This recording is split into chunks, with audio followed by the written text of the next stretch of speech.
मित्रों, जैसा कि हम जानते ही हैं कि हमारी लक्ष्मी माता अपने भक्तों की सभी मनोकामना पूर्ण करती हैं।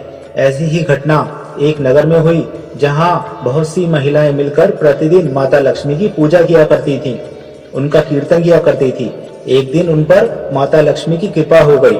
माता लक्ष्मी एक बूढ़ी महिला का रूप बनाकर उनके पास गई और उनकी पूजा पाठ में शामिल हो गई। पूजा पाठ और कीर्तन के बाद बूढ़ी महिला रूपी माता लक्ष्मी ने उन सबको बहुत सी ज्ञान की बातें बताई, जिससे सभी महिलाएं उनसे बहुत प्रभावित हुईं। बूढ़ी महिला के तेजस्वी रूप को देखकर सभी महिलाएं मोहित हो गईं। उनकी जिज्ञासा जागी और वह वृद्ध महिला रूपी माता लक्ष्मी से प्रश्न करने लगी। एक महिला बोली, अम्मा, मेरे प्रश्न का उत्तर दो कि किसी स्त्री के भाग्य में पुत्र प्राप्ति का योग क्यों नहीं होता। एक दूसरी महिला बोली, अम्मा, यह भी बताओ कि कौन सा गहना पहनने से भयंकर मृत्यु होती है। उन्हें देखकर एक तीसरी महिला ने भी प्रश्न किया, अम्मा, साथ ही यह भी बताओ कि कौन सा श्रृंगार करने से स्त्री को स्वर्ग की प्राप्ति होती है। बूढ़ी औरत के रूप में माता लक्ष्मी बोली, मैं तुम्हारे इन सभी प्रश्नों का उत्तर एक कथा के माध्यम से दूंगी। एक नगर में एक परिवार रहता था। वह बहुत धनवान थे। उस परिवार के सेठ शशानी के 2 पुत्र थे। बड़े पुत्र और बहू के एक पुत्र था, जबकि छोटे पुत्र और बहू के कोई संतान नहीं थी। उस परिवार की सास को अपने धन और 2 पुत्र होने पर बहुत घमंड था, जिस कारण वह अपनी बड़ी बहू को अत्यधिक प्रेम करती थी, लेकिन छोटी बहू को बिल्कुल भी पसंद नहीं करती थी। उस पर तरह तरह के अत्याचार करती थी, क्योंकि एक तो छोटी बहू गरीब परिवार से थी, साथ ही उसकी कोई संतान भी नहीं थी। जहाँ सास और बड़ी बहू ऐशो आराम की जिंदगी जी रहे थे, वहीं छोटी बहू को घर के सभी कार्य करने पड़ते थे। सास के अत्याचार इतने बढ़ गए कि उसने घर के सभी नौकरों को काम से निकाल दिया और सभी काम छोटी बहू से करवाने लगी। पूरे घर की सफाई, सबके कपड़े धोना, सबके लिए खाना बनाना और रात के समय सास से पैर दबाना, यानी कि दिन रात छोटी बहू को एक पल भी चैन नहीं था। छोटी बहू अक्सर सोचती थी कि ना जाने उसने ऐसे कौन से पाप किए हैं जो उसे यह दिन देखने पड़ रहे हैं। छोटी बहू का पति अक्सर उससे कहता था कि हम परिवार से अलग हो जाते हैं, जिससे तुम्हारी जिंदगी कुछ आसान हो जाएगी। लेकिन छोटी बहू बहुत ही संस्कारी और सरल हृदय की थी, इसलिए वह परिवार को तोड़ना नहीं चाहती थी और अपनी सास के सभी अत्याचार चुपचाप देखती रही। छोटी बहू भगवान श्री हरि विष्णु की परम भक्त थी। वह नित्य श्री हरि विष्णु की पूजा करती, उनके व्रत करती और उनके सामने अपनी परेशानियां भी बताती। एक दिन श्री हरि विष्णु एक साधु का रूप धरकर उस सेठ के घर पर आए और द्वार से ही नारायण नारायण का जाप करने लगे। नारायण नारायण की आवाज सुनकर छोटी बहू से रहा नहीं गया और वह दौड़ती हुई दरवाजे पर आ गई। उसने देखा कि एक साधु द्वार पर खड़ा है। छोटी बहू ने उस साधु को भोजन के लिए अपने घर में बुलाया और बाहर के आंगन में बिठाकर उसको भोजन कराने लगी। तभी बड़ी बहू ने यह खबर अपनी सास को बता दी। अब तो सास के गुस्से का कोई ठिकाना नहीं था। सास तिलमिलाते हुए आंगन में आई तो उसने देखा कि छोटी बहू बड़े प्यार से उस साधु को भोजन करवा रही है। आज तो सास का गुस्सा सातवें आसमान पर था। उसने उस साधु को बुरा भला कहकर घर से बाहर निकाल दिया और उसका भोजन भी फेंक दिया। इसके बाद उसने अपनी छोटी बहू को भी घर से निकाल दिया। छोटी बहू का कोई सहारा नहीं था। वह रोती हुई पास के जंगल में चली गई। जब यह बात छोटी बहू के पति को पता चली तो वह भी उसको खोजता हुआ जंगल में उसके पास पहुंच गया। छोटे बेटे ने फैसला किया कि अब वह पत्नी के साथ ही जंगल में रहेगा, वापस अपने घर नहीं जाएगा। पत्नी के समझाने पर भी उसने इस बार फैसला कर लिया था कि वह अब और अपनी पत्नी का अपमान नहीं होने देगा। एक दिन जब छोटी बहू जंगल में लकड़ियां काट रही थी तो उसने वहाँ एक कुटिया देखी, जिसमें वही साधु महाराज ध्यान लगाए बैठे थे, जो कि वास्तविकता में स्वयं श्री हरि विष्णु भगवान थे। उनकी आंखें खोलने के बाद छोटी बहू ने उनको प्रणाम किया और उन्हें बताया कि उसकी सास ने उसे घर से निकाल दिया है। साधु महाराज ने इसका कारण पूछा तो छोटी बहू ने बताया कि मैं एक गरीब परिवार से हूँ, ऊपर से मेरे को संतान भी नहीं है, जबकि मेरी जेठानी के पुत्र है, जिस कारण मेरी सास मुझे जरा भी पसंद नहीं करती। साधु महाराज, आप ही कोई मार्ग बताइए जिससे मुझे पुत्र प्राप्त हो सके। साधु महाराज बोले, बेटी, गरुड़ पुराण में संतान प्राप्ति के कुछ नियम बताए गए हैं जो मैं तुम्हें बताता हूँ। गरुड़ पुराण के अनुसार संतान प्राप्ति की कामना के दिन स्त्री और पुरुष दोनों का चित्त प्रसन्न और मन शुद्ध होना चाहिए, क्योंकि स्त्री और पुरुष का चित्त जैसा रहेगा वैसी ही संतान भी होगी। उत्तम संतान प्राप्ति के लिए महिला की माहवारी के दिनों में उसके संपर्क में नहीं रहना चाहिए।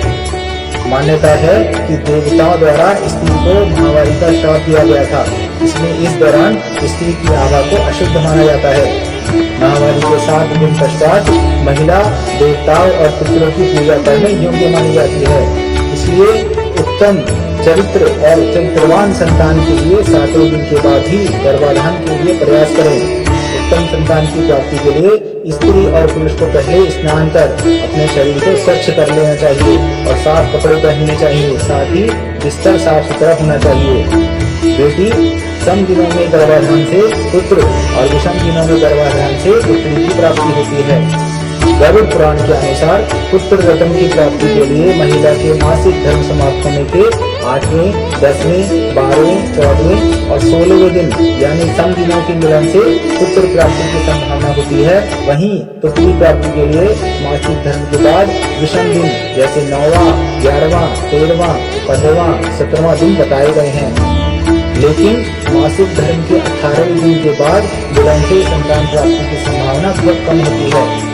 साधुओं की भगवान विष्णु से संतान प्राप्ति के उपाय जानने के बाद छोटी बहू वापस जंगल में बनी अपने घर में चली गई।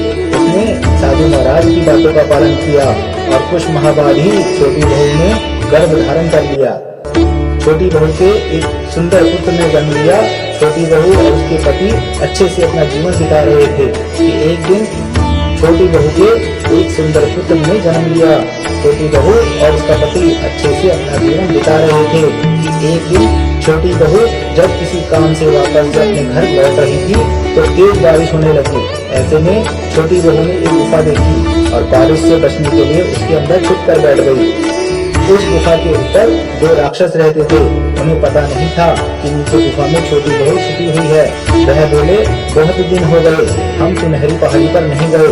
इतना विचार करके उन्होंने कुछ मंत्र बोला और वह गुफा सहित आकाश में उड़ने लगे।